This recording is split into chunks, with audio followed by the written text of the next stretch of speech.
We've gained the power to fight back against distorted desires. Our first persona, Arsene. In this world, your personas give you the ability to fight, and they're where your stats come from. Strength affects physical damage, magic damage, endurance affects your defense against both types of attacks, agility affects your accuracy, evasion, and turn order, and luck affects quite a lot of things in this game, but mostly critical rate, ailment infliction rate, and resistance to enemy ailments. In short, luck's an actually good stat in this RPG, so don't skimp on it. Your persona also affects your elemental affinities. Arsene is more inclined towards darkness and is weak to light and ice. Now, normally having a light weakness on a protagonist of a Persona game would be a really bad thing, since in 3 and 4, light and dark consisted entirely of instant kills, and the protagonist going down is an immediate game over. However, in Persona 5 they've changed things a little bit. Light and dark are now bless and curse, and there are regular damage dealing skills of these types, and these are much more common than the instant kill variants. In fact, Arsene himself learns one, Aha, which deals light curse damage to one foe. And this is actually a very good thing to have on the protagonist early on, since we won't get a true curse specialized party member until much later in the game. For his other level up skills, Cleave is not great, but Sukunda is a single target debuff. Buffs and debuffs are very good in this game, and Sukunda lowers the target's agility, which means they're easier to hit and they'll hit you less. In particular, the single target debuff skills are pretty sought after since bosses usually fight alone. His final skill is Dream Needle, which deals light gun damage, yes, gun is an element in this game, and has a medium chance of sleep. So, one of the first things you should know about Persona 5 is that status ailments are ridiculously powerful. But I think there are much more reliable ways of inflicting them than as the chance from a physical attack. So Dream Needle's sleep is more a case of, it's nice if it happens, but don't count on it. Overall, Arsene, despite his cool design, is not the best early game Persona in my opinion.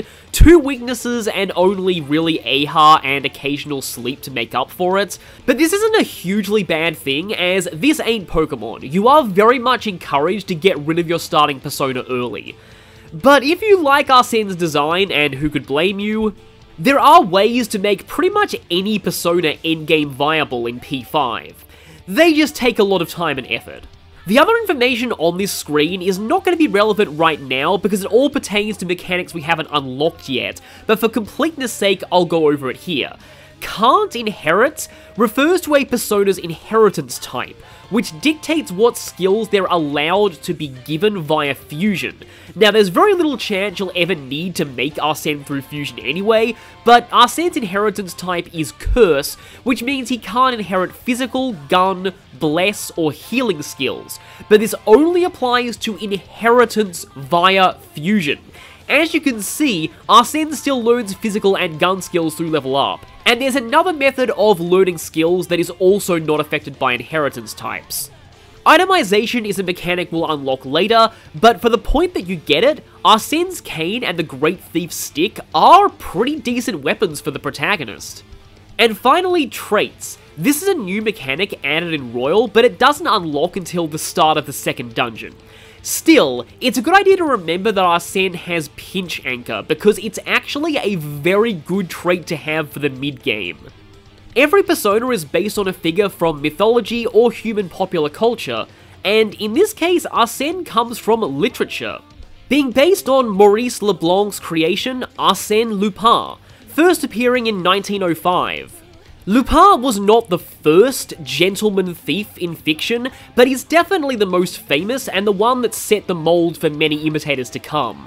He's a suave, charismatic master of disguise who often steals from worse criminals to help the oppressed. Lupin is often considered a counterpart to Sherlock Holmes. In fact, the two have had many official and unofficial crossovers over the years, and his success for his author was actually quite similar to how Arthur Conan Doyle viewed his creation.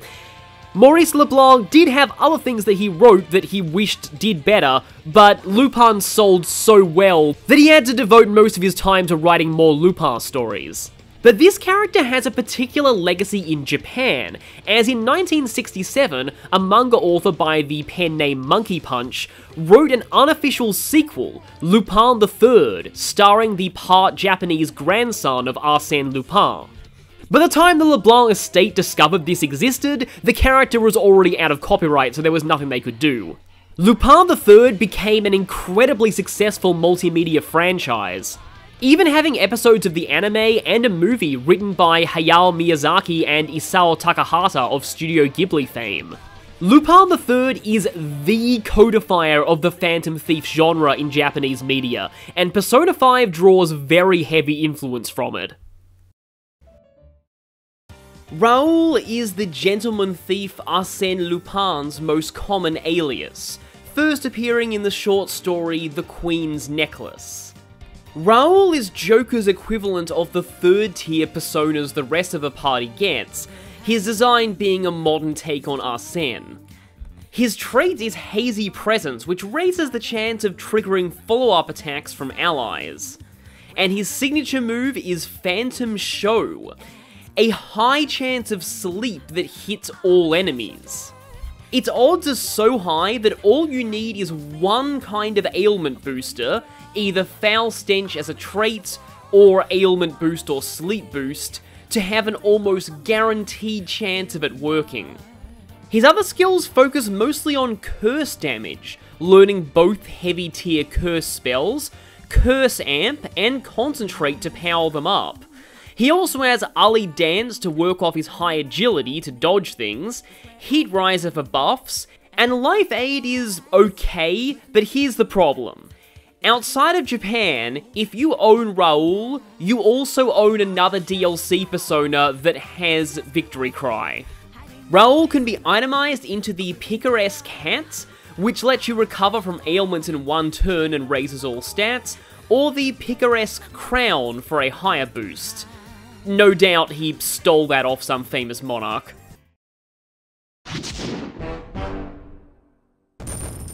Morgana is the dedicated healer of the Phantom Thieves. He learns pretty much every healing skill you could ever want, single target, party healing, status curing, and revival, and is also the only party member to learn Salvation, which fully heals the party and cures ailments, though that doesn't come until pretty much the very end of the game.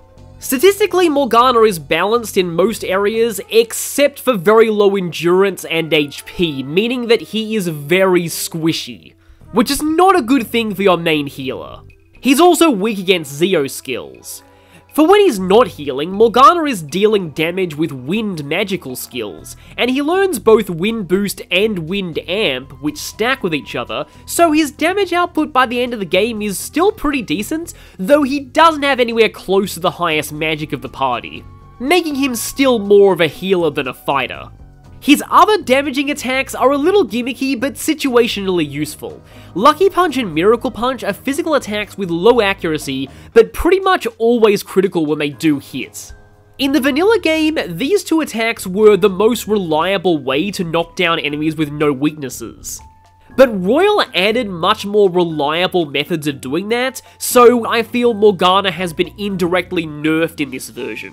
But on a more positive note, he also learns a few debilitating skills. Masukunda is kinda nice, but he gets that late. The real prize though is Pulimpa. When Morgana learns this, I recommend you keep this, because as I said in Arsène's bio, status ailments are ridiculously good in Persona 5, and they're even better in Royal. So here's the thing. These single-target ailment skills have a roughly 90% chance of working in P5. In Pulimpa's case, it inflicts confusion, which causes enemies to waste their turns either doing nothing or even giving you items or money. Now, those who played the vanilla game will know that confusion was infamously exploitable. They realized this and nerfed confusion pretty hard in Royal. It now only lasts one turn, and taking damage gets rid of it. Even with this nerf, the fact that Morgana can essentially force one enemy to skip its next turn is still huge, especially against powerful shadows in the early game. Confusion is also a mental ailment, and so opens up the target to technical damage from psi skills. We'll see the real beauty of that later. All of this means that in Royal, I actually consider Pulimpa on Morgana a better asset than his healing. But his healing is still decent to have around early in the game, especially since he's the only dedicated healer you have for a while, and you're forced to use him for the first dungeons. There's no way he can't contribute. But here's the thing with Morgana. I consider him to be this game's crutch character, as in somebody who's good early on but falls off a lot in the mid to end game. And the sad thing is, it's not really his fault. Morgana's biggest weakness is that a little bit later into the game, we'll be getting another party member, who is almost as good as Morgana at healing, but hits harder, has better stats, and arguably better support abilities. Once this person joins, there's not a whole lot of reason to use Morgana unless you're facing something weak to wind. But fortunately for Morgana, that comes later. For now, this not cat, has his day. Morgana's persona is Zorro, created in 1919 by American pulp writer Johnston McCulley. By day, Don Diego de la Vega is the foppish, cowardly son of the richest landowner in California. But this is merely a ruse, for at night he wears a mask and fights corrupt officials as the vigilante Zorro.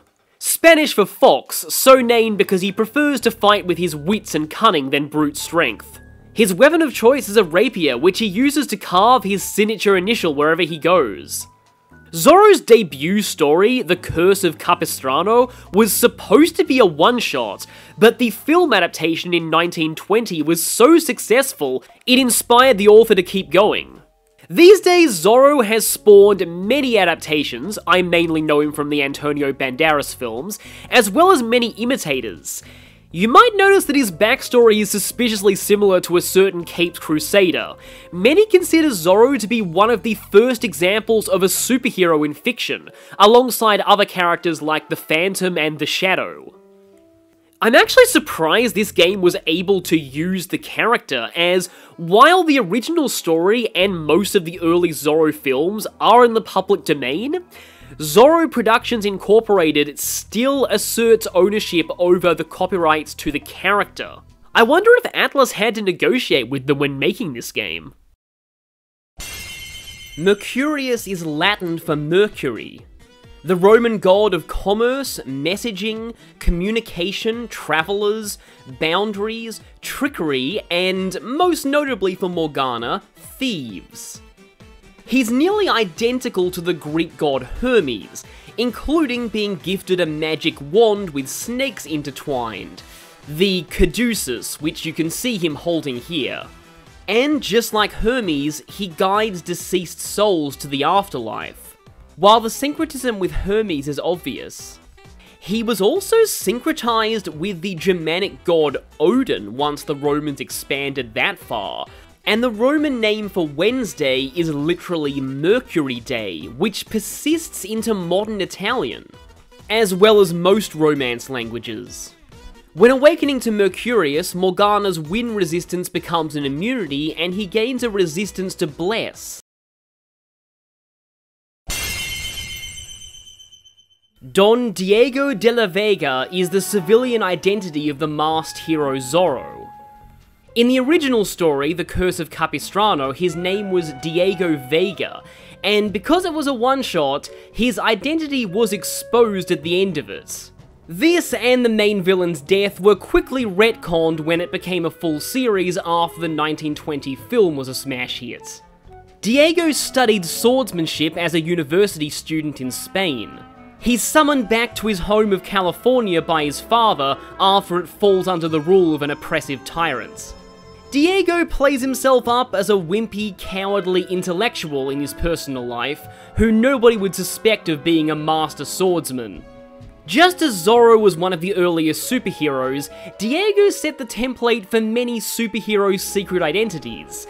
including a supporting cast of characters who may be friends with Diego but enemies of Zoro or vice versa. Heck, in some versions he has a secret headquarters in a cave underneath his mansion.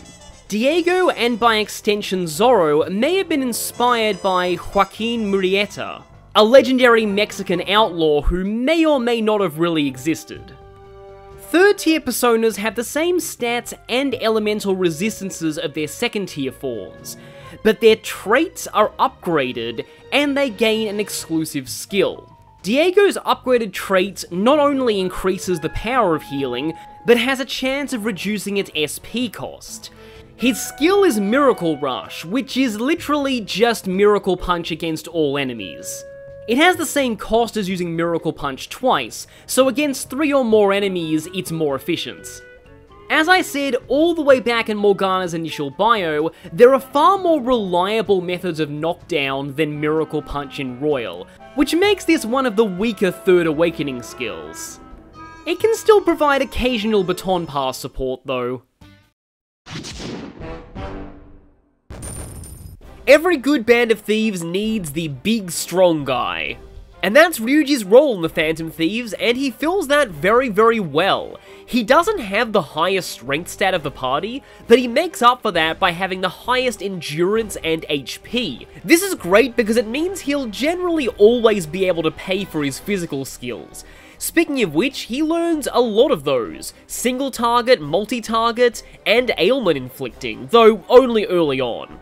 Headbutt and Memory Blow have a chance of inflicting Forget, which makes the enemy unable to use skills. It's not the best ailment, and Ryuji is not the most reliable ailment user in the game, so this is another one of those cases where it's nice when it happens, but don't count on it. His other physical skills are basically just bigger and better versions of single and multi-target ones, but I do want to draw attention to Swift Strike because this skill was incredibly overpowered in the vanilla game, but got nerfed pretty hard in Royal. It used to be 3 to 4 hits of light physical damage, which was actually ridiculous. It's now 2 to 4 hits of minuscule physical damage, the equivalent of Morgana's Lucky Punch. Nowhere near as good, but even with that nerf, Ryuji is still one of the best party members. Mostly due to gaining Mataru Kaja, buffing the entire party's attack, excellent in boss fights and pretty much anywhere, and Charge to boost the damage of his next physical attack by 2.5 times. He's the only party member to learn Charge naturally, which already gives him an amazing niche. For his elemental skills, Ryuji uses the Zeo line of electricity spells. I kind of wish they'd give this element to a primary magic user in a Persona game for once, but I'm not complaining here because Zeo is arguably the best element for a physical attacker, since all Zeo skills have a chance of inflicting the shock ailments. Enemies that are shocked take technical damage from all physical and gun skills. Early in the game, this lets Ryuji hit even harder, and later this provides a reliable source of 1-mores, even against enemies without weaknesses. Even though it's random, there are ways to raise its chances and make it more reliable. The first is Shock Boost. I highly recommend keeping this skill once Ryuji learns it. The other is the trait of a party member who joins a little bit later. Once they do, Ryuji makes an excellent teammate for them. Now, Ryuji has a low magic stat and only learns Elec Boost and not both Boost and Amp, although he does have an exclusive weapon that gives him the Elec Amp effect. Still, his Zeo skills will never be good for damage, they're mainly for knockdowns and shock. The only other skill I haven't gone over yet is Adverse Resolve, which raises critical rate while you're surrounded. It's okay, but it's too situational to be useful, and the drawbacks of deliberately getting ambushed far outweigh the benefits of having a slightly better crit rate on Ryuji, especially since his luck isn't great and all of his physical skills don't have high critical rates anyway. Overall, Ryuji was considered one of the best party members in the vanilla game, and even though he didn't change much in Royal minus Swift Strike getting nerfed, the indirect buffs he got via technical damage and shock being more reliable means he's even better in this version. Traits don't unlock until the start of the second dungeon, but I'm listing Ryuji's trait here for completeness, and I'll just say it is arguably the best party member trait in the game. It's a roughly 20% activation rate, and when it does, it increases the power of any physical attack by 40%. It also works on himself. Unlike Arsene and Zoro, Ryuji's persona is based on a real person, albeit one who's the subject of many myths and legends.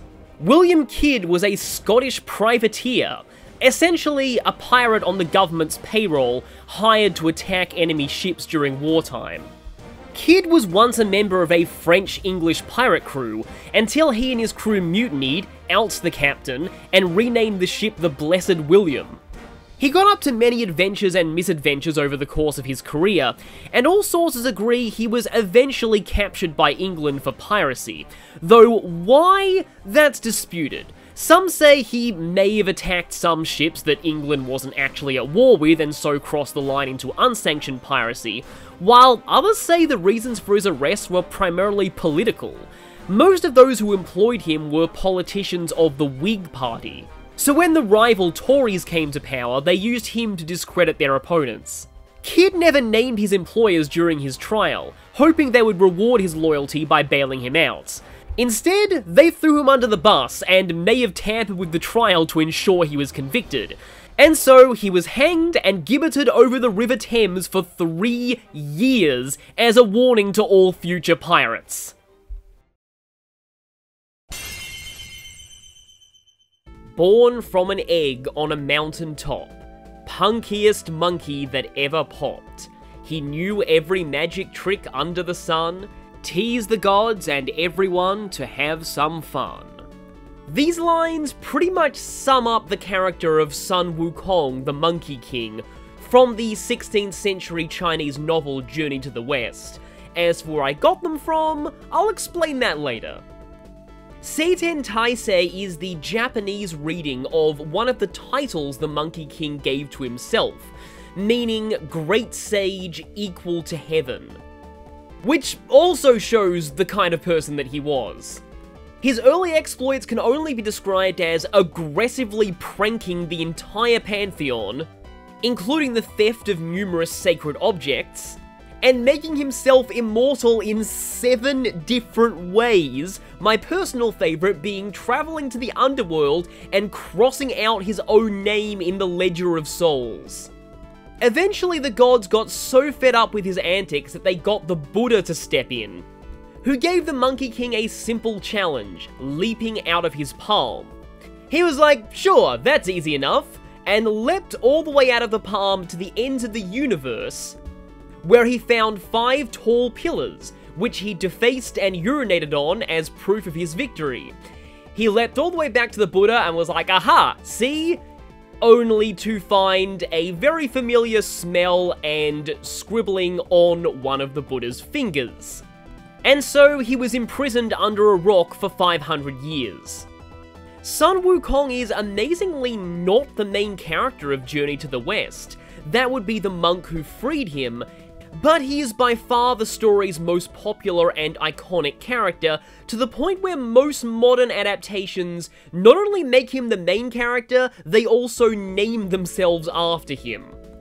One of which was a Japanese tokusatsu show simply known as Monkey in English, debuting in 1978. This was my first exposure to the character and to Journey to the West, because this show's dub gained a massive cult following in Australia for some reason.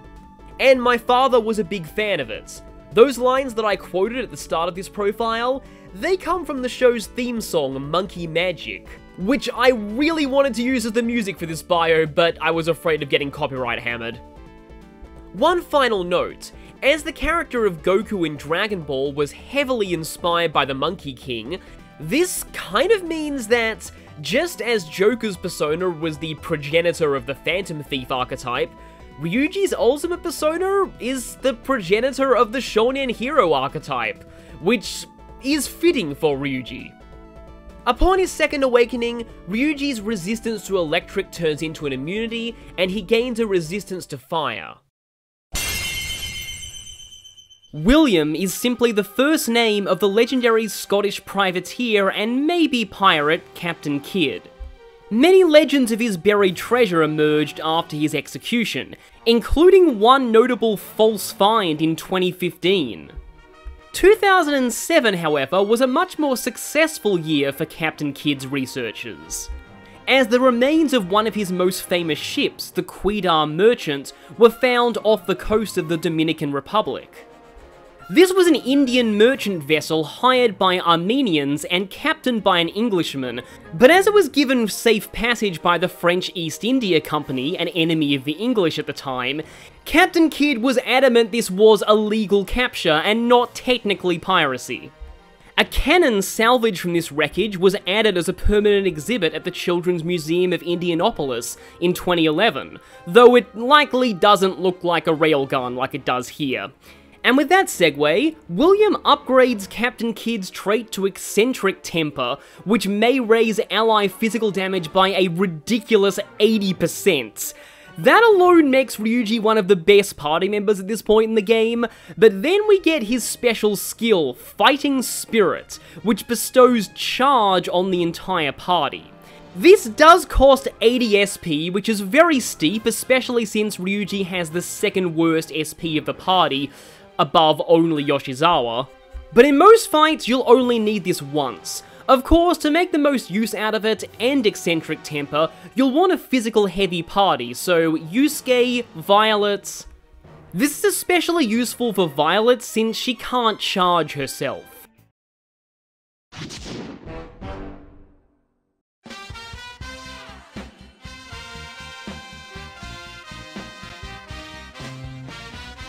Oh, sorry, wrong Carmen. That's better. Just as Ryuji is the main physical heavy hitter of the Phantom Thieves, Ann is the magical heavy hitter. She specializes in fire magic, and even though she learns some healing, those who played Persona 4 should realize that she is not Yukiko in terms of party role. Ann is a fighter and a debilitator, not a healer. She has the highest natural magic stat of the party, and is also the only one to naturally learn Concentrate, the magical counterpart to Charge. She is also, topping off the list of uniques, the only party member to get a multi-target severe tier elemental spell. That combined with boost and amp means her magic damage is pretty much unparalleled in the party. All fire spells have a chance of inflicting the burn status, which damages enemies every turn and opens them up to technical damage from wind skills. This, unfortunately, means that Ann and Morgana work well together. Ann's other asset, and in Royal it's a really big one, is her sleep spells. Ailment infliction chances are high in Royal, and Ann has a high luck stat to make them even more likely.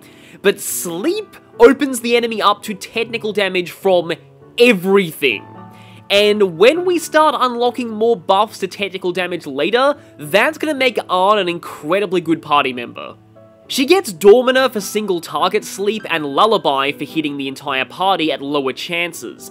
I personally prefer Dormina because I like the high success rate, and usually I only need one enemy asleep to pull off good technical combos.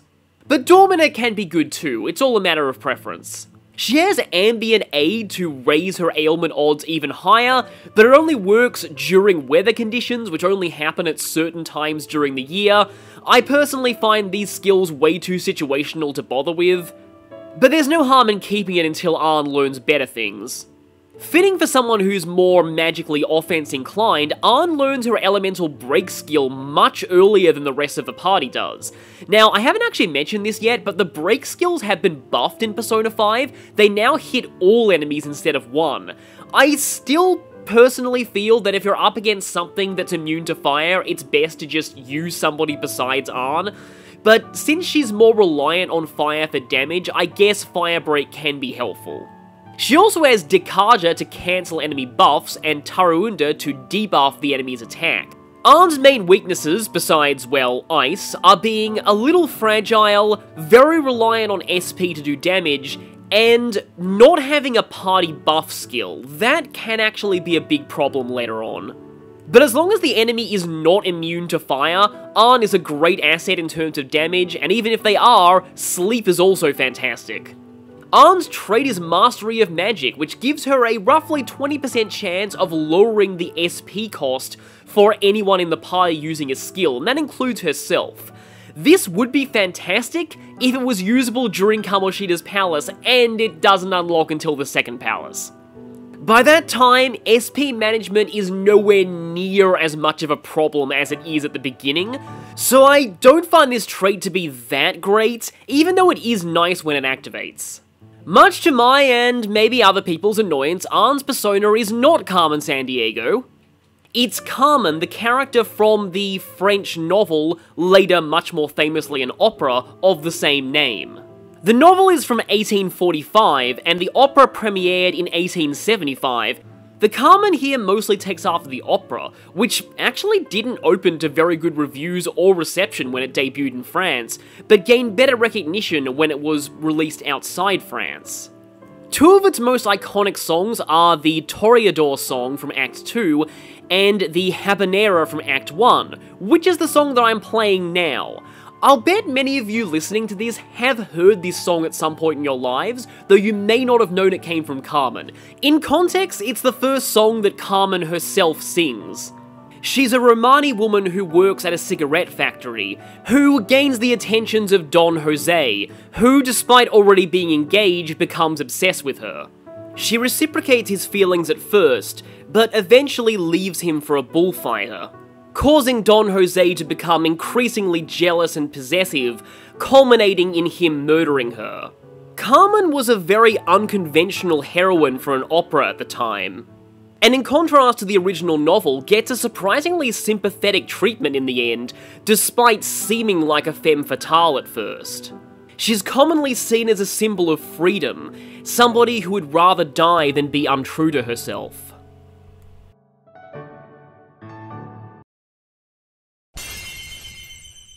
Hecate, I'm not sure if that pronunciation is correct, but Arn says it that way, so that's what I'll be going with, is a fringe Greek goddess with domain over boundaries, witchcraft, the moon, ghosts, poison, and the grave. Her first mention dating back to the 8th century BCE. Hecate is often depicted as a three-headed, three-bodied figure, and as a goddess of crossroads. That represents the Lover's Arcana quite well. Her sacred animal was the dog, and her worship often involved the sacrifice of dogs. This explains the dog head she has on chains in her design. Hecate had a lasting impact in folklore even beyond ancient Greece. The biggest example I know of is also mentioned in her in-game profile in Persona 5. She appears as the leader of the witches in Shakespeare's Macbeth. Despite her very limited appearance, I was always fascinated by her character when I studied Shakespeare. Just the whole idea of the three witches having a boss they report to. However, it is highly disputed by scholars whether Shakespeare even wrote that part of the play, as the scene does not appear in early versions. Hecate is Arn's ultimate persona, bestowed on her by reaching rank 10 of the Lover's Confidants. So in Arn's case, her fire resistance turns into an immunity, and her additional resistance gained is to electricity.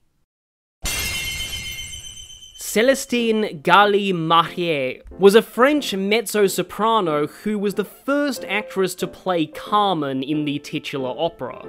She was only the second choice for the role, as the first one turned it down after learning the character would die on stage. It took several months of negotiation to bring Célestine on board, but once she was a staunch ally of the composer Bizet. She was said to be a demanding and tempestuous actress, to the point where this game's compendium theorizes that the lead role was rewritten to better suit her. Bizet, the composer of Carmen, died at the age of only 36 after the 33rd performance of the opera, and Célestine was so distraught the following night's performance had to be cancelled. She ended up performing the leading role over 100 times. The text on the back of the Persona's jacket translates as, "Free she was born, free she shall die." and is a lyric from Carmen's final scene. Carmen's trait becomes Pinnacle of Magic on evolution, which doesn't just lower SP costs when it triggers, it halves them. This works on herself too, which is useful, considering that her special skill is High Energy, which gives Concentrate to the entire party. And ADSP is a lot for a character who already burns through it fast thanks to Blazing Hell. You might want to consider giving her Spellmaster from the Jazz Club, which becomes available in the 3rd semester. High Energy benefits magic-heavy parties, such as Makoto, Morgana, Haru with a Psy build, and magical personas on Joker.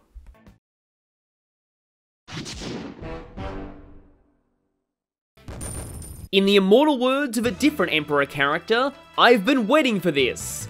Yusuke is frequently considered one of the weaker party members in the original game, and he's still controversial even with his buffs in Royal.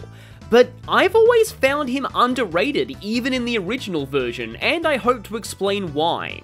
Yusuke is the 2nd physical attacker of the party, and compared to Ryuji, he actually sports a higher raw strength stat, as well as better agility and also magic, making him a little more viable at mixed attacking than Ryuji is. The cost of this though is worse endurance and HP, and this is a big deal when physical attacks require a percentage of your maximum HP to use. If Yusuke takes a big hit and gets knocked to a low percentage, he might lose access to most of his best skills, while the chances of that happening to Ryuji are a lot lower. Yusuke tries to compensate by having more agility to be a dodge tank, but I find evasion less reliable in this game, and Yusuke lacks any passive evasion skills besides his trait, which I suppose I'll cover now. It raises the entire party's evasion against physical attacks. Only physicals though. It can be useful against physical heavy enemies, but otherwise it's not the best trait out there. In terms of skill set, Yusuke focuses on physical attacks, but there's a bit of a difference between him and Ryuji. The main thing that he has is single target skills that get stronger after a baton pass. I have limited space here, so I've marked those as plus BP. These skills are the biggest reason why I think a lot of people undervalue Yusuke, because with a good baton pass chain, the damage output is absolutely absurd, and provided the target doesn't resist physical, they are worth going for over all-out attacks in a lot of situations. Now I will say that I've done testing and Brave Blade is stronger than a baton pass boosted Deadly Fury, but Brave Blade isn't available until the very end of the game. Also, many of Yusuke's physical skills have innate high critical rates. However, a lot of players think that he should have learned Apt Pupil to boost this further, and I agree. There is an accessory you can get that gives Apt Pupil, and Yusuke often gets first dibs on that in my playthroughs. Yusuke also learns a lot of multi-target physical attacks that I personally find more reliable than Ryuji's, as Deathbound and Agnayastra both rely on multi-hits and will be a bit weak if they don't get their full hits. Yusuke's tend to be more consistent. For magic, Yusuke uses ice skills, and while I'm a little annoyed they have ice on a physical attacker just like Chie in Persona 4, it is admittedly good because ice can inflict freeze, which causes physical attacks to deal technical damage just like shock. Unlike shock though, freeze does remove the enemy's physical resistances and even immunities, I'm pretty sure. However, I've found that its chances of succeeding are a little lower than shock, but that could just be me. In terms of non-attacking skills, Yusuke gets the counter line of passives. Note that these don't stack, so always replace counter with counter-strike and counter-strike with high counter. A 20% chance isn't something to bank on, but it can save Yusuke's life in some situations. He also gets the Tsukukaja line of buffs, and this is the main area where people compare him to Ryuji, because overall, a party-wide attack buff is just more useful than a party-wide accuracy and evasion buff. Master Tsukukaja is still pretty decent though. He also gets Speedmaster early, so he'll start the battle with a higher hit and evade rate. I still wish he learned an evasion passive like Evade Physical or Ali Dance though. But speaking of skills Yusuke doesn't get, there is a very notable absence from his learn set that was a huge cause of his issues in the vanilla game. Charge. The fact that Ryuji had Charge and Yusuke didn't instantly made Ryuji better in the vanilla game, even though admittedly he didn't learn Charge until fairly late. In Royal, even though it's not part of his level up learn set, there is a way that Yusuke can learn Charge, and he is typically given this at the earliest opportunity. So that's one way that he was buffed in Royal. But another indirect buff he got in Royal is Ryuji's trait, Raging Temper. By buffing the physical attacks of the entire party, Yusuke now benefits from being on the same team as Ryuji, instead of the two of them competing for your physical attacker slot. Of the two physical attackers, Ryuji focuses more on team support while Yusuke focuses on raw damage, which is really bizarre as you'd think with their personalities it would be the exact opposites. Yusuke's persona is based on the legendary Japanese ninja Ishikawa Goemon, who's often considered the Japanese equivalent of Robin Hood. He was possibly a real person who operated during the 1500s, and he was supposedly executed for a failed assassination attempt on Toyotomi Hideyoshi. However, the actual historical records of the man are murky and hard to find. It was only many years after his death that he became a legendary figure associated with anti-authoritarianism, robbing from the rich and giving to the poor. His design in this game is very reminiscent of traditional kabuki theatre, and that's because Goemon is very commonly the subject of kabuki plays. His robe is emblazoned with the number 5, pronounced Go in Japanese, and the name Ixikawa, which is a reference to an incorrect transcription of his name by a Jesuit missionary in Japan at the time. And the final very dark nod is his weakness to fire, as the real Goemon was executed by being boiled alive. In a further example of black comedy, a certain type of bath in Japan is now commonly known as the Goemon bath.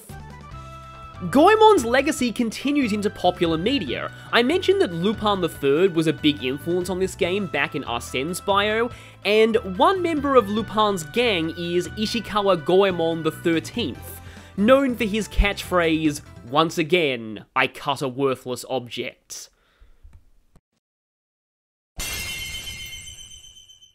Susanoo is the Japanese god of storms, brother of Amaterasu, and son of Izanagi.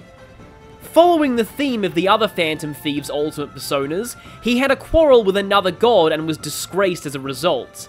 In his case, he defaced his sister Amaterasu's rice fields, causing her to seclude herself in Ama no Iwato, the heavenly rock cave. While wandering the earth, he came across the 8-headed dragon Yamato no Orochi, terrorizing a family's daughters.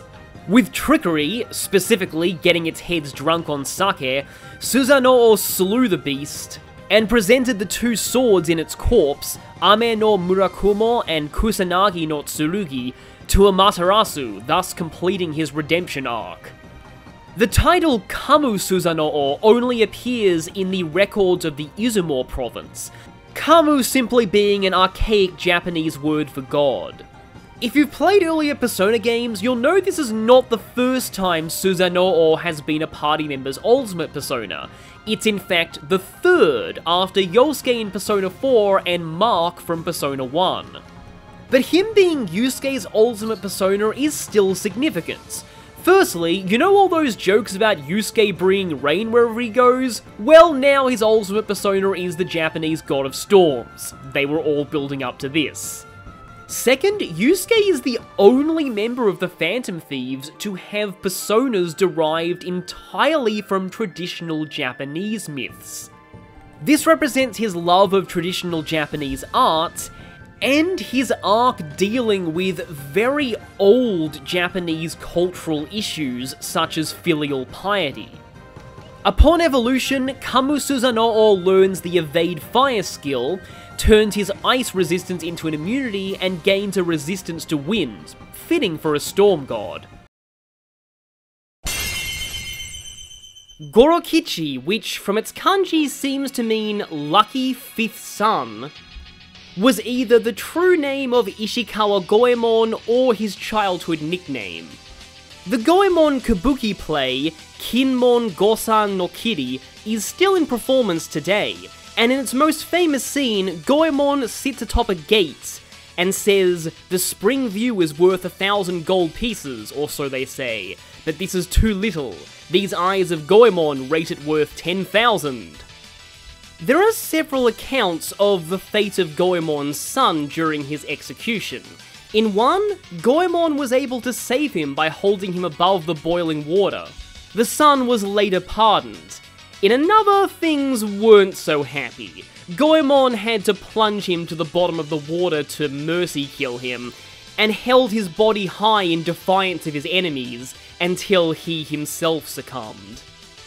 Gorokichi's awakened trait is unparalleled eyes, which gives an even higher chance of guaranteed physical evasion to the party. I've heard this works even on people with firm stance. His special skill is Hyaka Ryoran, a name which is a bit of an untranslatable joke. It literally means countless flowers blooming profusely, but figuratively it can mean a gathering of many talents, or a gathering of beautiful women. Think of that what you will. But in-game, it's a full party heat riser. While it's considerably more expensive than Thermopylae, it also doesn't require spending a trait slot on Vitality of the Tree. It frees up a turn for Joker to do literally anything else, and Yusuke's SP isn't used for much else anyway. And it's at least way cheaper than Chie's Dragon Hustle from Golden, so that's something. Overall, much like everything about Yusuke as a party member, I think this skill is underrated.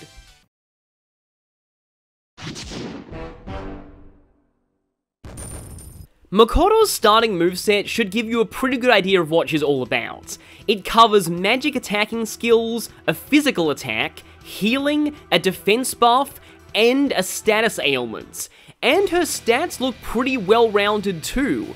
So, Makoto is designed to be the jack of all trades of the Phantom Thieves, but this doesn't mean that she's a master of none. Her agility is actually the highest of the party, except in Royal, beating Morgana by 1 point in that respect. Her SP is also the highest of the party. Even in her seemingly balanced skill set, Makoto also has several unique assets. She is the only party member besides Ahn to learn a severe tier magic skill. Combined with Nuke Boost and Nuke Amp, she actually is the most efficient single target damage dealer in the late game. You might be wondering why, since she doesn't learn Concentrate naturally. Well, she can get that skill via the Jazz Club, and she's generally considered the best candidate for it there. Nuclear skills also deal technical damage against enemies with Burn, Freeze, or Shock, and in Royal, Makoto's Persona trait helps with this, raising the chances of allies inflicting those ailments. This means she works well in combination with Ahn, Ryuji, or Yusuke. Energy Shower is also a decent asset early on, as it can save you from being effectively party wiped by Brainwash and Despair, especially against the 4th Palace boss. She also gets Dekunda to cure debuffs, which is kinda solid, but I personally prefer items for this. The other major thing Makoto has is something I alluded to with Morgana's bio much earlier. Remember how I said back then that he kinda gets invalidated by somebody later on? Well, yeah, Makoto, once she learns full party healing, and she is the only person besides Morgana to get these skills, essentially heals just as well as Morgana, but is bulkier and can do things besides healing. Royal did give Morgana Proud Presence, which means that right up until Makoto learns Medea Rahan, she doesn't completely invalidate him, but I still find she's more useful of a party member most of the time. Makoto's main weakness, besides Psi skills, is that her magic stat is, as Justine would say, not terrible but not impressive. However, there is one slight problem with Makoto when it comes to balancing, and it's a good or a bad thing depending on how much you like her. By itemizing the persona Michael, you get a gun called Judge of Hell, which gives plus 10 to all stats. Now that alone would be extremely busted, but remember the stat doubling glitch, that's plus 20 to all stats. This weapon takes Makoto from jack of all trades to objectively the strongest at absolutely everything, and almost on par with the game's super bosses statistically. And even more ridiculously, thanks to special treatment, you can get this gun much earlier than the game probably intends you to. No discussion of Makoto's merits as a party member would be complete without mentioning this gun, so I had to do so, but feel free to avoid using it if you don't want her to completely break the game. Makoto's persona, Johanna, is based on the legendary Pope Joan, a woman who supposedly managed to become Pope of the Catholic Church in the Middle Ages by disguising as a man. So while she may not be a literal thief, you could say she's a metaphorical one by stealing a position that wasn't meant for her. The story of Pope Joan first appeared in the 13th century, several centuries after her supposed reign. It was widely believed to be true until the 16th century, where both Catholic and Protestant scholars started to dispute it. And most modern-day scholars believe that Pope Joan didn't really exist and was just a fabrication meant to discredit the Catholic Church. However, her legacy lives on in a way that's very relevant to the Persona series. The Priestess Arcana was originally called the Popess. It is, in fact, directly based on Pope Joan. So you could say that Makoto has managed to summon the OG Priestess Arcana persona. Anat is a goddess from Ugarit, an ancient port city in the north of what is now Syria. She's a goddess of hunting who wields a sword and bow, and has been nicknamed the tomboy goddess by some scholars since these pursuits in that culture were typically masculine. Early research considered her a fertility goddess, but this is widely discredited now. Anat's most notable myth is her connection to Hadad, a god typically known as Baal thanks to the Bible, but that's just a title that was applied to many gods. Her exact relationship to him is unclear. They may have been lovers, siblings, both, or neither, and it's the subject of much academic debate. But what is agreed on is she was an ally of his during the Baal cycle, and avenged his death at the hands of the death god Mot. By avenged, I mean she killed him, threshed his remains with a blade, winnowed that in a sieve, burned them in a fire, grinded them down with a millstone, and scattered them for birds to eat. Anyone who's played Nocturne would say he had that coming. Anat appears in a more questionable role in another of the main Ugaritic texts, the Tale of Akat. There she really wants one guy's bow and makes him many offers up to and including immortality, all of which he refuses. So she goes to the god El to ask permission to punish him, and she's so angry about it that he reluctantly agrees. Akat is then killed by either a follower or a warrior of Anat. Anat then expresses regret over his death, mostly because the bow also got broken in the scuffle. So apparently this story is recorded on tablets that are missing several parts, so sections of the plot are unclear, but scholars still agree she mourned for the bow more than the man. Anat was later imported into Egypt, where she's sometimes considered a consort of Set. Interestingly, in all regions she's worshipped, she's often mentioned alongside another goddess, Astarte. That's a name and connection you might want to remember for later. Upon awakening to Anat, Makoto's nuclear resistance becomes an immunity, and she gains a resistance to curse. Agnes is one possible name of the legendary Pope Joan, mentioned by the Welsh priest Adam of Usk in 1404, among others. The name is derived from Greek and means pure or holy. Although it's likely she never existed, her most popular legend has her exposed as a woman after giving birth in the middle of a procession. In some versions she died in said childbirth, and in others she was stoned to death. Regardless, she was buried in that very place, and from then on, papal processions avoided that specific street. On evolution, her Gaia Pact trait becomes Gaia Blessing, which raises the burn, freeze, and shock rate of allies by 50%. I feel that this late you don't need much more help with technicals, but it's still a nice effect, and her special skill is Checkmate, which casts Debilitate on all enemies, for a very pricey 90 SP. This is one of those skills that heavily benefits from Spellmaster, but unfortunately only one person can learn that from the Jazz Club, and it's pretty good on Arn as well. A lot of players think Checkmate is overkill. There aren't many fights where you want to debilitate multiple enemies, and only the first phase of the Royal Final Boss has multiple targets, to jump the gun a little bit. It's still the only multi-target debilitate in the game, and that's at least worth something.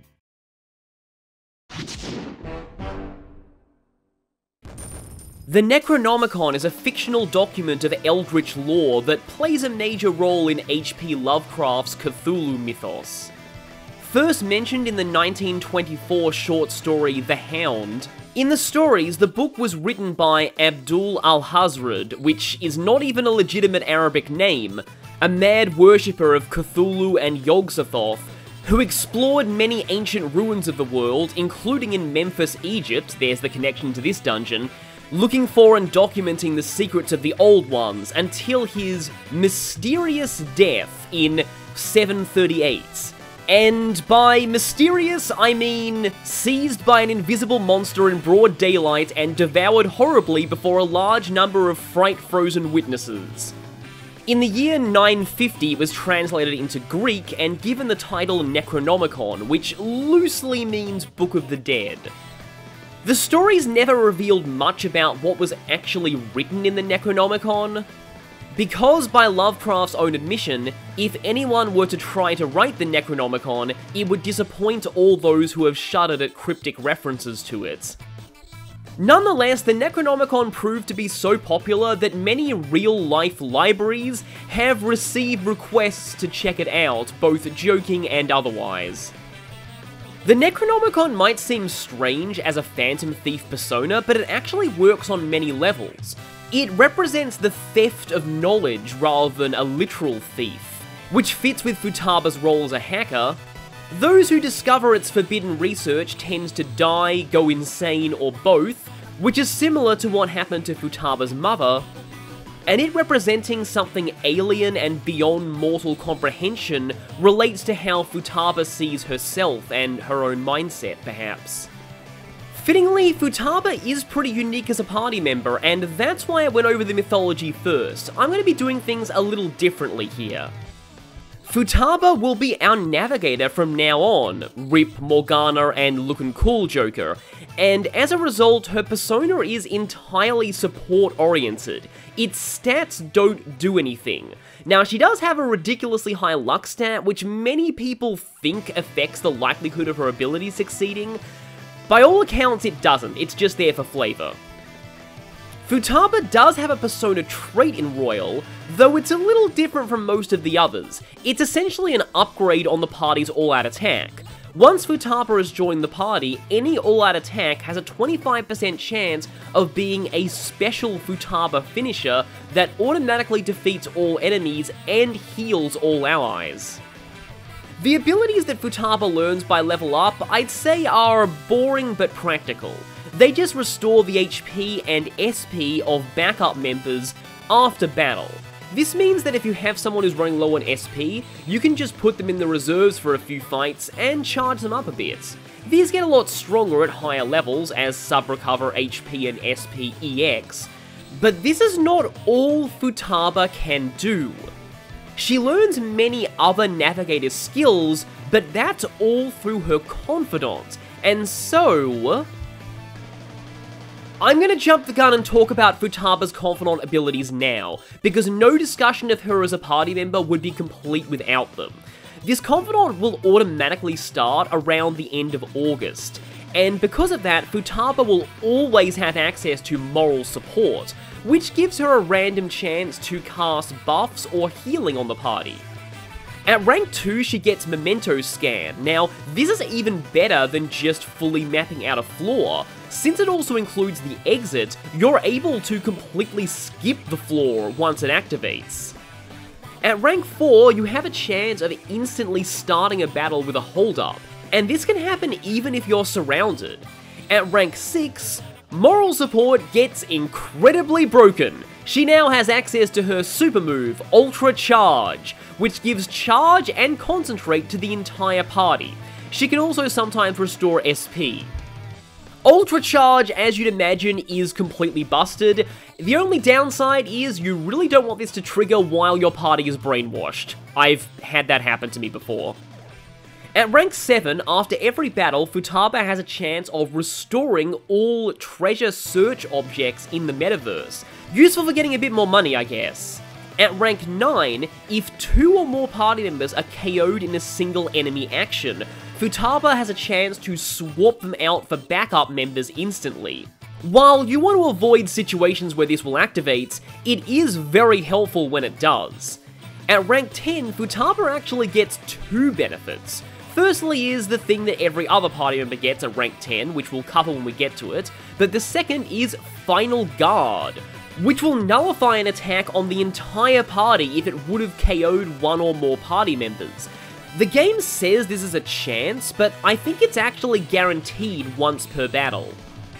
A fun fact is this ability was named Last Guardian in early trailers and was probably changed for trademark reasons. More than any other party member, you really want to do Futaba's Confidant. Her level up abilities are not great, but her Confidant skills make her one of the most broken members of the party. Prometheus is a fire titan well known for stealing the secrets of fire from the gods and giving it to humanity. A motif that appears in a lot of myths throughout the world, from Africa to Native America. In some accounts, he's responsible for creating humanity out of clay, a motif that also appears in a lot of world myths and religions. His first mention is in Hesiod's Theogony, and in this version, humanity already had the knowledge of fire, but it was taken away by Zeus after Prometheus played a prank on him with sacrifices. Prometheus then stole fire back, which enraged Zeus further, who punished him by binding him in chains and having an eagle eat his liver, thought to be the source of human emotion by the Greeks. It would regenerate the next day, and this agonizing process would repeat itself endlessly until Heracles killed the bird and freed Prometheus. Modern Western literature would often use Prometheus as a metaphor for scientific hubris. For example, the subtitle of Mary Shelley's Frankenstein is The Modern Prometheus. This could tie into how Wakaba's cognitive science research was later used for nefarious purposes. Though being a mythological figure who literally stole from the gods, Prometheus is perhaps the most obvious ultimate persona of the gang in terms of symbolism.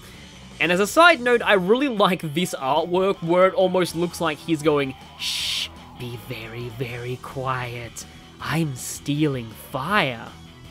In gameplay terms, Prometheus gains the Treasure Skimmer skill, which lets you tell in advance if an enemy has a rare item. When negotiating with this specific enemy, the "I want an item" dialogue choice is replaced with "give me what you're hiding," which will have them hand over the rare item guaranteed. However, I also consider Final Guard one of Prometheus's skills, since it also comes at Futaba's rank 10. This gives Futaba a chance to nullify a fatal attack on the entire party. That's everything Prometheus does in gameplay, but the really bizarre thing is, it has completely different stats from Necronomicon. No other ultimate persona in P5 does this, and Futaba's stats don't do anything in the first place, so it has no practical effect, but it's still an actual thing coded into the game. According to The History of the Necronomicon, a short story written by Lovecraft in 1927 but not published until after his death, Al-Azif is the original Arabic name of the book. Azif supposedly refers to the unsettling, whistling, wind-like sound made by insects at night, often mistaken for the howling of demons. Or is it? Though Lovecraft's grasp of Arabic is tenuous at best, so take that with a grain of salt. When Futaba awakens to Al-Azif, she gets her original Necronomicon stats back! Hey, I find this satisfying, even though her stats do nothing. Still strange she's the only one with different stats in second tier. Her trait evolves into Infinite Scheme. Now when Futaba's all-out attack instant kill triggers, it fully heals the party. And she also gains the frankly insane Ultimate Support, which has a chance of fully healing, reviving, curing knockdown, fully buffing all stats, and raising the crit rate for all allies. It's kind of a low chance from my experience, but you'll know when this happens, and it's always a hilarious occasion.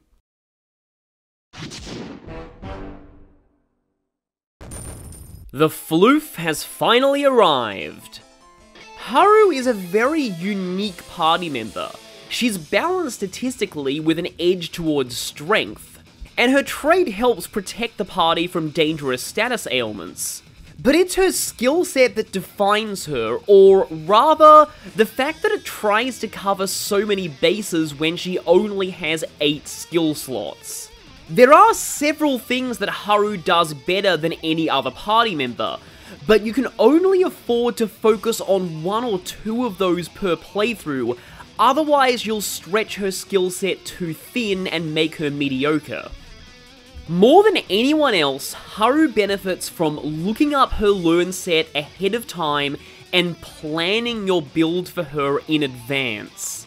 The 3 most common builds I see people run are the gun build, the Psy build, and a support build with reflectors.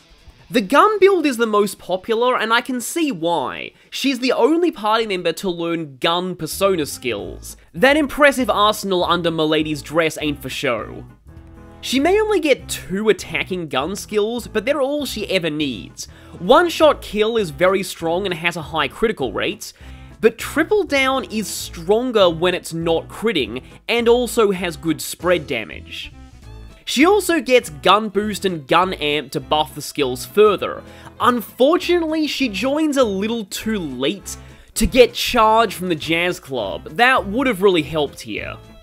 I would recommend this build for New Game Plus because the Royal exclusive New Game Plus super boss is heavily reliant on critical hits in one phase. A Psy build, however, where you use its respective boost and amp instead, is one I more recommend when playing through Royal normally, as it benefits both from Royal's buff technical damage and from rank 4 of the Faith Confidant, which can guarantee enemies starting the battle with mental ailments. Haru also has Tentarafu to set up technicals herself, and for this build, I'd even recommend keeping Psy Break to deal with those pesky enemies with no weaknesses and an immunity to Psy. Not so tough against technicals now, are you? For either of these builds, you'll probably still run the attacking skills you're not focusing on, just so you have access to them for weaknesses. Finally, the support build focuses on Tetrakan and Makarakan, skills that only Haru gets among the party, and that can be very, very broken if used right. On this build, you may as well run her status curing spells as well, though they synergize badly with her trait. Heat Riser is another unique Haru asset, and while it sounds good on paper, the fact that it's only single target means by the time you've finished applying it to the whole party, it'll be close to wearing off on the first one. And between Thermopylae, Futaba, and something else in Royal, there are much more convenient ways to apply Heat Riser to the party. If you're new to Persona 5, I'd recommend choosing one of those 3 builds for Haru and focusing on that, instead of trying to mix and match, as she's usually far better this way. But regardless of which you choose, it probably won't need climate decorum. Haru's persona is based on Milady de Winter from the 1844 French novel The Three Musketeers by Alexandre Dumas. Unlike the rest of the party's literary and real-life inspirations, who were typically anti-heroes at worst, Milady is straight up the main villain of the original novel. A spy and professional backstabber working for Cardinal Richelieu, who, as a side note, was not only a real person, but also portrayed with far more nuance in the original novel than most adaptations, which tend to promote him to big bad and make him a generic JRPG evil priest. But anyway, Milady was far more of a traditional femme fatale than Carmen ever was, using seduction as a literal get-out-of-jail-free card multiple times in her backstory, before typically abandoning her lovers to take the fall for her own crimes. Milady was eventually tracked down and branded, again literally, as a criminal with a fleur-de-lis symbol. The lord of the village she fled to fell in love with and later married her. But he eventually discovered her brand, and realizing she'd deceived him all along, attempted to execute her and believed he'd succeeded. Left bitter and disillusioned, this lord would later go by Athos, the oldest of the Three Musketeers. And both he and Milady spend much of the book unaware that their ex-spouse is not only alive, but also their arch-enemy. As Haru's persona, let's hope Milady keeps her penchant for betrayal aimed at the right people this time. Astarte is a Near Eastern goddess, and often considered a counterpart of Ishtar. Her domains include war, hunting, love, horses, but she wasn't a fertility goddess. She's also occasionally, like Ishtar, associated with the morning star. Astarte is often depicted as a warrior on horseback or riding a chariot. She was also worshipped in Egypt, where she was sometimes the consort of Set, and, fittingly for Haru, was associated with the crescent axe. Also fittingly for Haru, Astarte and Anat feature together in a lot of myths, including the Baal cycle where they're both allies of Hadad. And an incantation for snake bites invokes both their names. Astarte and Anat were worshipped as a pair in Egypt too. There are a few cases of mistaken identity with Astarte though. Firstly, despite the similar names, she has no relation to the goddess Asherah. Secondly, the Hebrew Bible renders her name as Ashtoreth, possibly a deliberate misspelling. The plural of this is Astaroth, which was later hijacked in medieval times as the name for a male demon, and spun off into a completely separate entity. Upon evolution, Astarte grants Haru an immunity to Psi and a resistance to ice. Lucy Hay was the Countess of Carlisle, and widely agreed to have been an inspiration behind Milady de Winter in The Three Musketeers. Becoming Countess by marriage in 1617, she was appointed Lady of the Bedchamber by Henrietta Maria, the Queen of England, and became a favourite at court and the mistress of several nobles and parliamentarians. When the English Civil War broke out between the Royalists and the Parliamentarians in 1642, she used her insider position and connections to play both sides of the war to her own benefits, feeding the king's secrets and plans to his parliamentary opponents, and vice versa.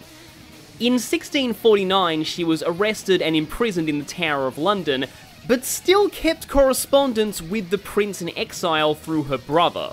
She was released on bail in 1650, but never regained her former influence, and died soon after the restoration of the monarchy.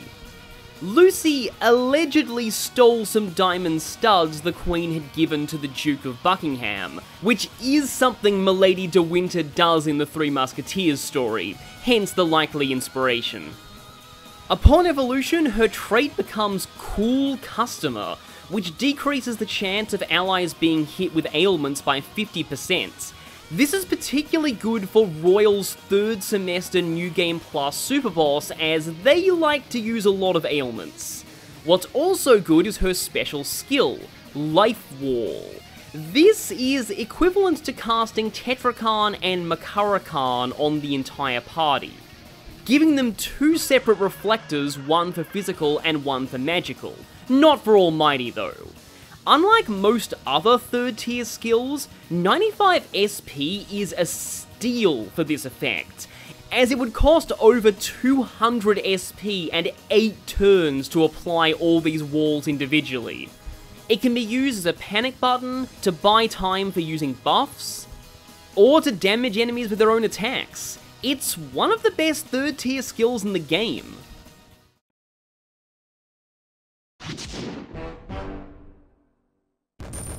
The Kasumi Yoshizawa has reawakened.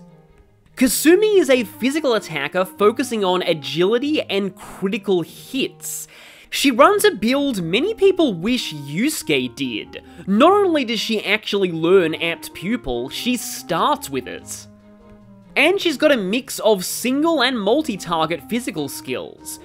And unlike Ryuji and Yusuke, her magic stat is quite solid, letting her act as a decent mixed attacker with bless skills. She even has the highest agility of the party, beating out Makoto by exactly 1 point at max level. But all of this comes with a couple of significant downsides. Her endurance is by far the worst of the party, and with physical skills cutting into her HP, she's very reliant on dodging to survive. She also surprisingly beats Ryuji for the worst SP in the entire party. Though since her bless skills are the only thing she needs to spend SP on, that's not as big a drawback as you'd think.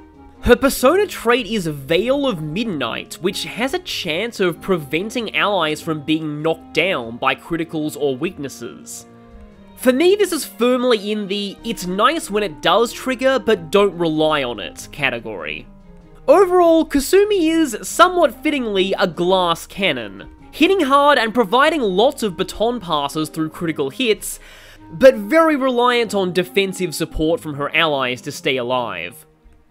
But why does she not learn her next skill until level 75? I'm sure that doesn't imply anything at all. No, nothing. Persona trivia. Kasumi's persona is Cendrillon, the French name of Cinderella. The Cinderella story is one that's existed in oral tradition for a very long time in human history, so it's impossible to give anyone credit for it. But this version is named Cendrillon in honor of the French version by Charles Perrault in 1697.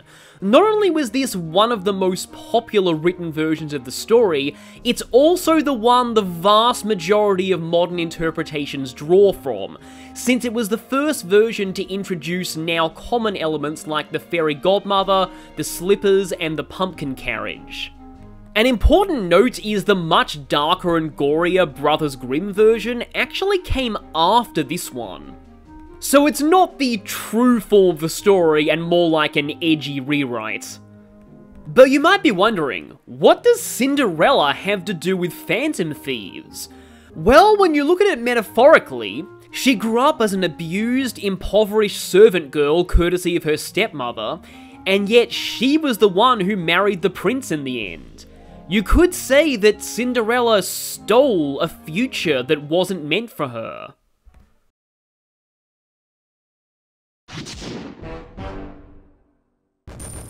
Ace Detective or Ace Defective? Let's find out.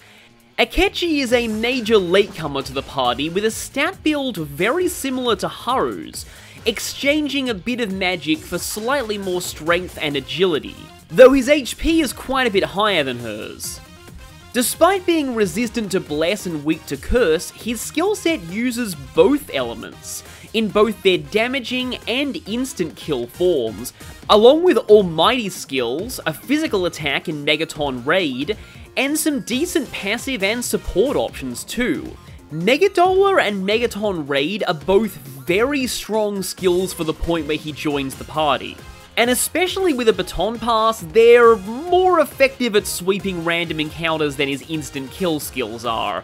In general, I don't find Hammer and Mudor very useful in Persona 5, and Akechi doesn't even get Hammer and Mudor boost to back them up, so they tend to be the first skills I drop from his moveset. Though he doesn't get Bless Amp or Curse Amp either, which does hurt his damage output later on. Akechi learns some interesting passive skills though, like Fortify Spirits to make him somewhat ailment resistant, and Attack Master, letting him start battles with a bit of extra damage. But his most significant support options come later, with Summer Calm for revivals, and the incredible Debilitate, but that's not until level 70.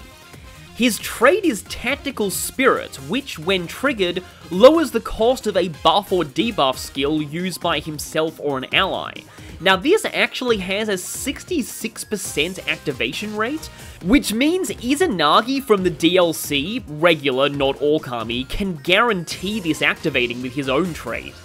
Overall, Akechi is meant to be the versatile member of the party, but his lack of boosting skills mean his damage suffers, and ultimately, he's just the guy you bring in when enemies are weak to Bless or Curse.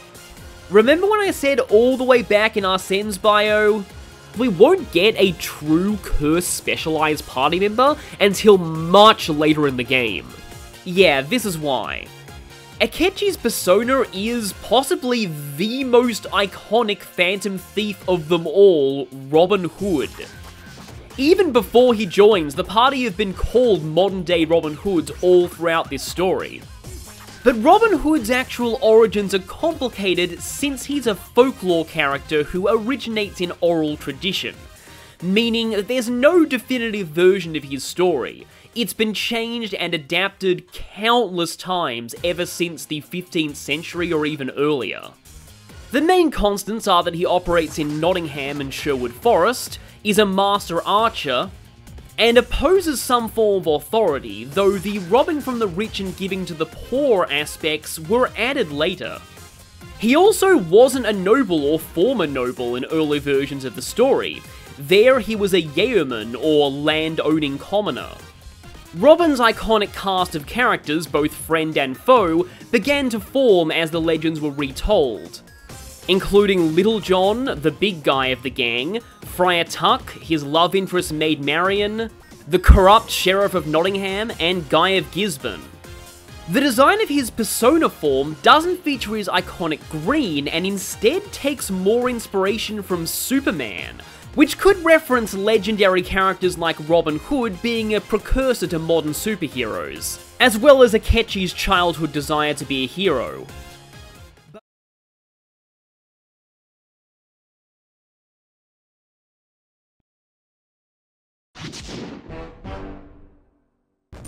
It's been a long time coming, but Sumire and Cendrillon are finally members of the Phantom Thieves for good. With Amp Pupil and Sword Dance, Sumire is a physically focused party member with an emphasis on critical hits. A niche she's even better at once she learns Brave Step, which buffs not only hers, but the entire party's critical rates. And I'll just say right now, this is pretty much required for the 3rd semester New Game Plus Super Boss. Sumire's mixed offense isn't bad though. She has a solid magic stat and Bless Amp to boost her elemental damage. And in spite of her low endurance, Ali Dance and a high agility stat makes her surprisingly good defensively too. She does tend to run through her HP quickly with her physical skills. Arms Master from the Jazz Club can help with that. Sumire's main weakness is her lack of charge, but there are several ways to remedy this, like the Ring of Pride and Haru's gardening items. She also, like Akechi, gets an all-stats +5 gun, +6 with alarm, making her one of the statistically strongest party members behind Makoto. I covered the basics of Cendrillon during her False Awakening, but the legend of Cinderella has so much more relevance now that we've seen her real backstory. Maruki was the fairy godmother in Sumire's story, bestowing on her a temporary escape from her former life. And though it was only fleeting, it was a stepping stone to finding someone who would finally accept her for who she really was. The Cinderella story has had a lot of literary criticism over the years, And for a long time, it was viewed negatively as a story about a woman who only gets better circumstances because a man marries her. But as time went on, scholars began to appreciate Cinderella as a very progressive and proactive heroine for her time. One who overcomes adversity and abuse and takes charge of her own destiny. But there's a theory I have about Cendrillon that relates to the Persona franchise as a whole. Notice how Kasumi appears during her true awakening. In Persona 2, there was a concept called Ancestor Personas, where party members could obtain a deceased relative of theirs as a persona. I like to think that, at least partially, Cendrillon is an ancestor persona representing Kasumi. Vanadis is another name for the Norse goddess Freya. It means the dis of the Vanir. Dis are female ghosts or deities associated with fates, while the Vanir are a group of goddesses associated with fertility, wisdom, and foreseeing the future. Freya literally means the lady in Old Norse. And as a goddess, she's associated with love, fertility, and war, similarly to Ishtar or Cybele. She wears a cloak of falcon feathers, which you can see reflected in this design. Freya rules over the heavenly field where she receives half of those who die in battle, the other half going to Odin's Hall Valhalla. Vanadis also has a chemical element named after her, vanadium. Cendrillon's evolution into Vanadis is weird because she doesn't gain any elemental resistances. The only thing this evolution does from a mechanical standpoint is teaching Evade Curse. This, and the fact that by the time you reach Sumire's rank 10, her third awakening isn't far off, leads to Vanadis being one of the least memorable Ultimate Personas. Ella is the true name of the heroine of Cinderella. Cinderella was a mocking nickname given to her by her stepsisters, as servants would often be covered in soot and ashes. While I've already said all I wanted to about the character, did you know that the Cinderella story itself far predates European fairy tales? Its earliest prototype may have been told in Egypt, as the story of a Greek slave whose sandal is carried away by an eagle and dropped into the lap of the king. Mesmerized by the beautiful shape of the sandal, he orders a search for the one who fits it, and she ends up marrying the king. Other similar stories are found all across the world, from Phoenicia to Malta to China, Vietnam, and Cambodia. All featuring common plot threads of an orphaned lower-class girl who goes on to marry royalty, a lost object that identifies her, and some kind of magical protector. In Persona terms, this suggests that the Cinderella story has existed in the human collective unconscious for a very long time. While Vanadis didn't gain any new resistances, Ella rectifies that by gaining a resistance to nuclear, which is actually very useful since the final boss uses nuclear and bless attacks, making Sumire a great pick for the fights.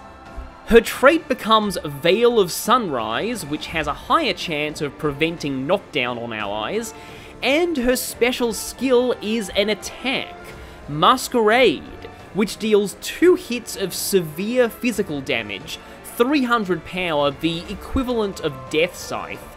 With a decent crit rate of 20%, that is lower than Brave Blade, so you may want to keep that skill. But Masquerade is one of the stronger physical skills a party member gets.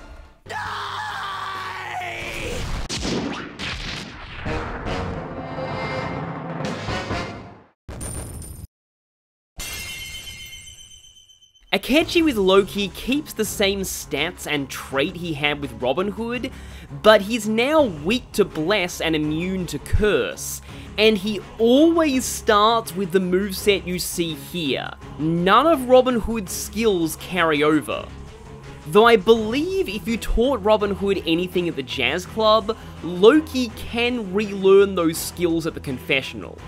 But regardless, his base moveset retains or improves most of Robin Hood's best skills.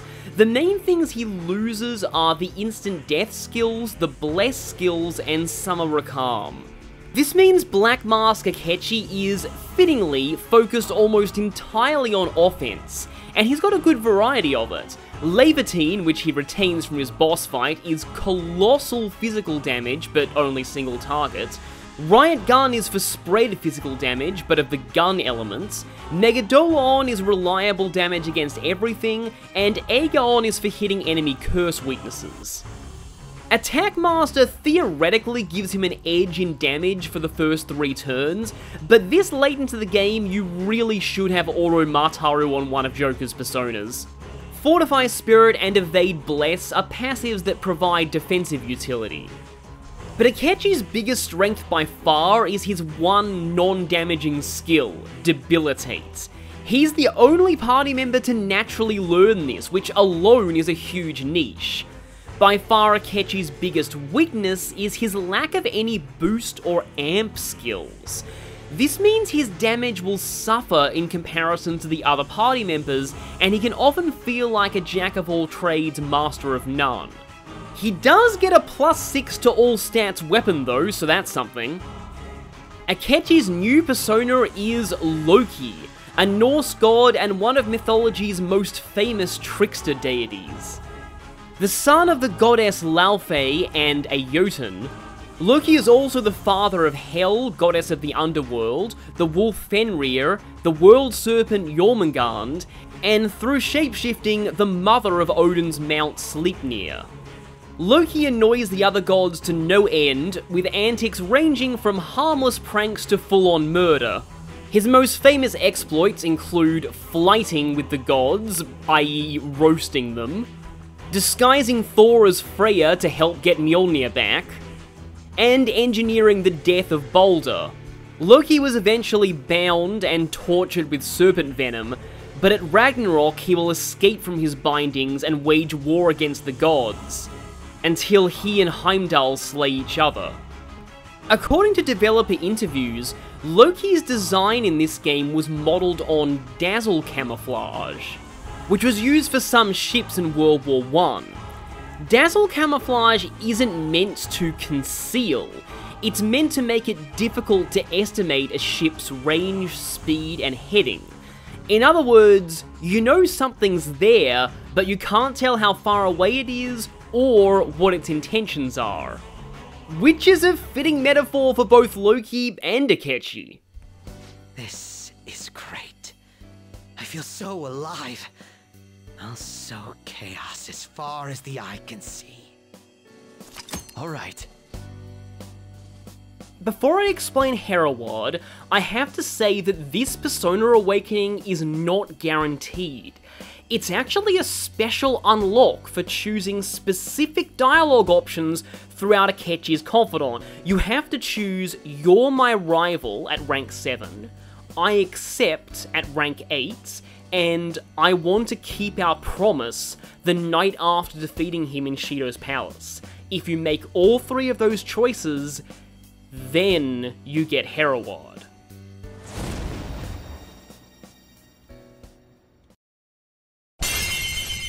Hereward the Wake was an Anglo-Saxon nobleman who lived between around 1035 and 1073. He led a resistance of the local people against the Norman conquest of England and William the Conqueror. His title, the Wake, either means watchful or comes from the Wake family claiming descent from him to legitimize their claim to their land.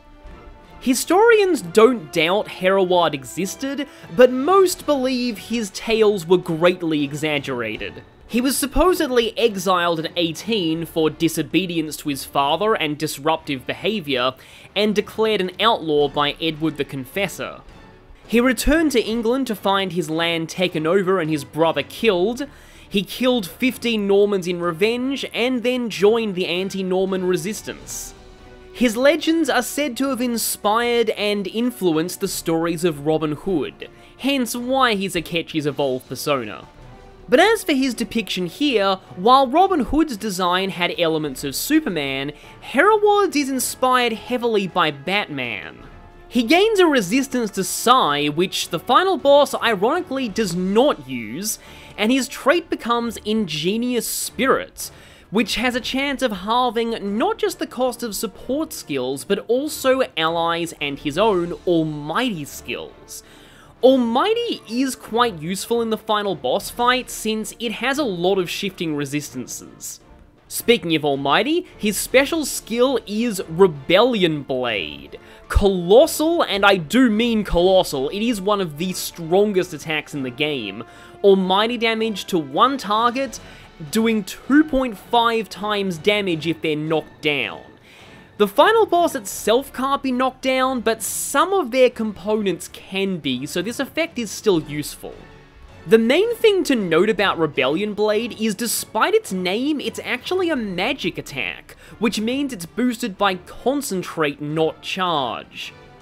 Hereward unfortunately retains his Bless weakness, which is at risk of being struck during the final battle, so I wouldn't recommend overriding Evade Bless if you plan on bringing Akechi there.